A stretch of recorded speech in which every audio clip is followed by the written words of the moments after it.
നമ്മുടെ കേരളം വർഗീയ ശക്തികൾ ഇല്ലാത്തൊരു നാടല്ല. വർഗീയ ശക്തികൾ ചിലത് രാജ്യത്തെ തന്നെ ഏറ്റവും കരുത്തുറ്റ സംഘടന കേരളത്തിലാണ് എന്ന് അഹങ്കരിക്കുന്നവരുണ്ട്. നമ്മുടെ നാട് ഈ കഴിഞ്ഞ ഒരു ദശാബ്ദക്കാലമായി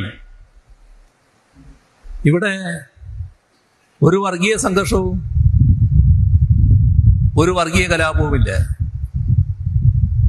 നമ്മുടെ നാട്ടില് വർഗീയ കലാപം ഇല്ലാതിരുന്നിട്ടുണ്ടോ? തീരെ വർഗീയ കലാപം നടക്കാത്തൊരു നാടാണോ നമ്മുടെ നാട്? പഴയ കാര്യം ഒന്ന് ഓർത്തു നോക്കൂ. ഏതെല്ലാം സംഘർഷങ്ങൾ, എന്തെല്ലാം കലാപങ്ങൾ, ഏതെല്ലാം തരത്തിലുള്ള കലാപങ്ങൾ. ആ കലാപങ്ങളിൽ പലരുടെയും ജീവൻ നഷ്ടപ്പെട്ടു. അനേകം പേർക്ക് മാരകമായ പരിക്കേറ്റു. പലരുടെയും സ്വത്തുവകകൾ നശിപ്പിക്കപ്പെട്ടു. വീടുകളും സ്ഥാപനങ്ങളും ആരാധനാലയങ്ങളും ആക്രമിക്കപ്പെട്ടു. ഇതെല്ലാമായിരുന്നു കേരളം. ഈ കഴിഞ്ഞ 10 വർഷം നമ്മുടെ കേരളം വർഗീയ സംഘർഷമില്ലാത്ത, ഒരു വർഗീയ കലാപവുമില്ലാത്ത നാടായി മാറിയിരിക്കുന്നു. നമ്മുടെ സമൂഹത്തിന്റെ പ്രത്യേകത അതിലുണ്ട്. അതോടൊപ്പം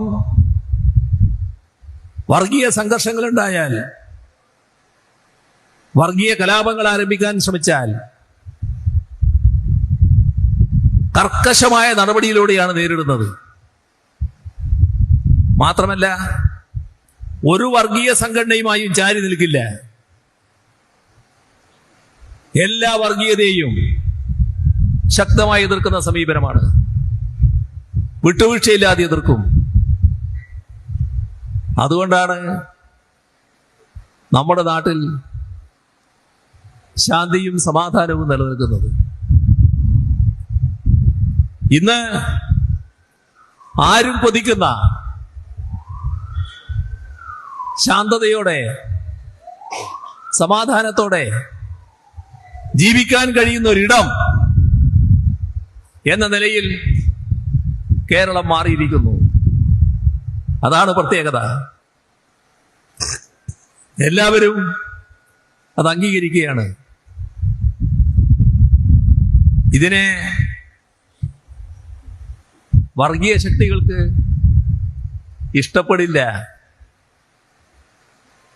ഇത് അട്ടിമറിക്കണം. പക്ഷേ അവരാകാവുന്നതെല്ലാം ചെയ്തിട്ടും സാധിക്കുന്നില്ല. സ്വാഭാവികമായും പകയുണ്ടാവും. ആ പകയാണ് വലിയ തോതിൽ പ്രകടിപ്പിക്കപ്പെടുന്നത്. അതിന്റെ ഭാഗമായാണ് കേരളത്തെ അവഗണിക്കുന്നത്. കേരളത്തിന് അർഹതപ്പെട്ട വിഹിതം സാമ്പത്തിക രംഗത്ത് അനുവദിക്കുന്നില്ല.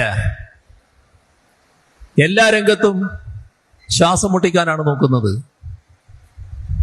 ഇതെല്ലാം അനുഭവിക്കേണ്ടി വന്ന കേരളം, എന്നാൽ അതേസമയം ഒരുപാട് പ്രകൃതി ദുരന്തങ്ങളും കോവിഡ് പോലുള്ള മഹാമാരിയും നേരിടേണ്ടി വന്നൊരു നാട്. പലരും ആ ഘട്ടത്തിൽ തകർന്നു പോകും എന്ന് ആശങ്കപ്പെട്ടൊരു നാട്. നമുക്ക് അതിനെയെല്ലാം അതിജീവിക്കാനായി. എങ്ങനെയാണ് അതിജീവിക്കാനായത്? നമ്മുടെ നാടിന്റെ ഒരുമ, ജനങ്ങളുടെ ഐക്യം, അതാണ് ഏറ്റവും വലിയ കരുത്തായി മാറിയത്. അതിന്റെ ഭാഗമായാണ് ലോകവും രാജ്യവും അത്ഭുതാതരങ്ങളോടെ നോക്കിക്കാണുന്ന ഒരു നാടായി അതിജീവനത്തിലൂടെ കേരളം മുന്നേറി വന്നത്. അസാധ്യം എന്ന് കരുതിയ പലതും നമുക്കിവിടെ സാധ്യതപ്രായമാക്കാൻ കഴിഞ്ഞു. ആ കാര്യങ്ങളൊന്നും ആരും അറിയാൻ പാടില്ല. ആ കാര്യങ്ങളൊന്നും ആൾ ആലോചിക്കാൻ പാടില്ല. ആ കാര്യങ്ങളെല്ലാം ആളുകളുടെ ശ്രദ്ധയിൽ നിന്ന് പോകണം. അതിന് കോൺഗ്രസിന് നേതൃത്വമുള്ള UDF-ഉം BJP-യും ഒരേപോലെ താല്പര്യപ്പെട്ടുകൊണ്ട് കണ്ടെത്തിയൊരു മാർഗം അടുത്ത കാലത്ത് ഫലപ്രദമായി കൈകാര്യം ചെയ്യപ്പെടുന്ന ശബരിമലയിലെ സ്വർണ്ണക്കൊള്ളയുമായി ബന്ധപ്പെട്ട പ്രശ്നമാണ്.